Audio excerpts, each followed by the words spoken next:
1904 ኦሎምፒክ የሰውን ታላቅነት ማክበር ነበረበት። ይልቁንም በስፖርት ታሪክ ውስጥ ከታዩት ታላላቅ አደጋዎች አንዱ ሆኗል። ያወራን ያለነው ትርምስን፣ ማጭበርበርን፣ የውሸት ሻምፒዮኖችንና እንደተፈጠረ ስለሚሰማቸው አስቂኝ ክስተቶች ነው። ግን ያንዳንዳቸው በእውነቱ ተከስተዋል። ስለዚህ እስከ መጨረሻው ተከታተሉን፣ ምክንያቱም ይህ እስከዛሬ የተካሄዱት እጅግ የከፋ የኦሎምፒክ ጨዋታዎች የማይታመን ታሪክ ነው። ሴንት ሉዊስ ለማስተናገድ እንኳን አልታሰበም። የ1904 ኦሎምፒክ በሴንት ሉዊስ እንዲሆን ታስቦ አያውቅም። መጀመሪያ ላይ ጨዋታው በቺካጎ ውስጥ መከሰት ነበረበት። ነገር ግን ሴንት ሉዊስ ሌላ ዕቅድ ነበራቸው። አንድ ትልቅ የዓለም ትርኢት እያስተናገዱ ነበር እና አንድ ላይ ያስኬዱት። ዘመናዊ ኦሎምፒክ ከበዛ ለ2 ሳምንታት ይቆያል። 1904 የኦሎምፒክ ውስጥ ስንት የቆየ ይመስላችኋል? አስቡት፣ 5 ወራት ነው የቆየው። 5። በጁላይ ውስጥ አንዳንድ ክስተቶች ተከስተዋል። ሌሎች ደግሞ በዘፈቀደ የተከናወኑት ከወራት በኋላ ነው። ምክንያቱም በዓለም አቀፍ የትርኢት መርሃ ግብር ዙሪያ መጣጣም የነበረባቸው ውድድሩን ማን እንዳሸነፈ ለማወቅ ወራትን እንደሚጠብቁ አስቡት። ፍጹም ትርምስ፣ ማንም አልታየም ማለት ይቻላል። 1904 የተደረገ ጉዞ በጣም ውድ፣ ቀርፋፋ እና አሳዛኝ ነበረ። ስለዚህ አብዛኞቹ አገሮች በቀላሉ አልመጡም። ከ630 አትሌቶች 523ቱ አሜሪካውያን ነበሩ። ይህ ከ80% በላይ ነው። በሁለት አገሮች ብቻ ተሳትፈዋል። በዚያን ጊዜ ኦሎምፒክ አልነበረም። እሱ በመሰረቱ የተሻለ ግብይት ያለው የአሜሪካ ብሔራዊ ሻምፒዮን ነበር። ዩናይትድ ስቴትስ ከ239 ሜዳሊያዎችን አሸንፋለች። ይህም ከራሳቸው ጋር መፎካከራቸውን እስኪገነዘቡ ድረስ አስደናቂ ይመስላል። ብዙ ስደተኞች ገና ዩኤስ ገብተው ነበር እና በይፋ ገና ዜጋ ካልሆኑ። ስለዚህ ዩኤስ በመሰረቱ እንዲህ አለ፣ ሄይ አንዳንድ ሜዳሊያዎችን ማሸነፍ ትፈልጋላችሁ?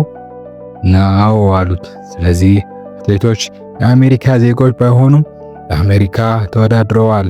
አንዳንድ ሀገሮች ዛሬም በዚህ ጉዳይ ተናደዋል። እስካሁን በዚህ ታሪክ እየተደነቃችሁ ከሆነ ቪዲዮውን ላይክ ያርጉ፣ ምክንያቱም ቀጣዩ ከዚህ የባሰ ይሄዳል። ከመቼም ጊዜ በላይ እብድ የሆነው ማራቶን 1904 ማራቶን አፈ ታሪክ ነው እና በጥሩ መንገድ ደግሞ አይደለም። ሙቀቱ ከ90 ዲግሪ ፋራናይት በላይ ነበረ። ወራማ ቆሻሻ መንገዶች ነበሩ።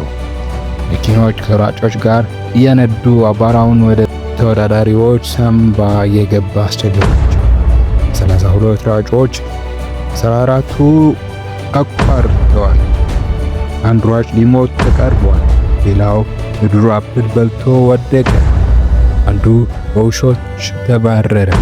አሸናፊው ደግሞ በእውነቱ ለ11 ማይል መኪና ውስጥ ተሳፍሯል። እውነተኛው አሸናፊ የጨረሰው ጥሬ እንቁላል፣ ብራንዲና መርዝ ስለተመገበ ብቻ ነው። አዎ መርዝ፣ ሙሉ በሙሉ መደበኛ የኦሎምፒክ ባህሪ። በጣም እንግዳ የሆነ ስፖርቶች አንዳንድ የኦሎምፒክ ዝግጅቶች የሚከተሉትን ያካትታሉ። የገመድ ጉተታ፣ በጭቃማ ኩሬ ውስጥ የመዋኛ ውድድር፣ የርቀት መስጠም፣ ጠልቆ መግባትና መንሳፈፍ። እነዚህ ቀልዶች አልነበሩም።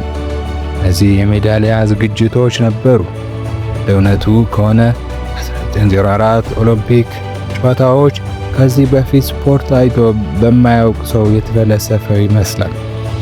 አትሌቶች በመሰረቱ የታግደዋል። ከመቶ የሚጠጉ ዝግጅቶች ውስጥ አትሌቶች በትክክል በአንድ ውድድር እንዲሳተፉ ተፈቅዶላቸዋል።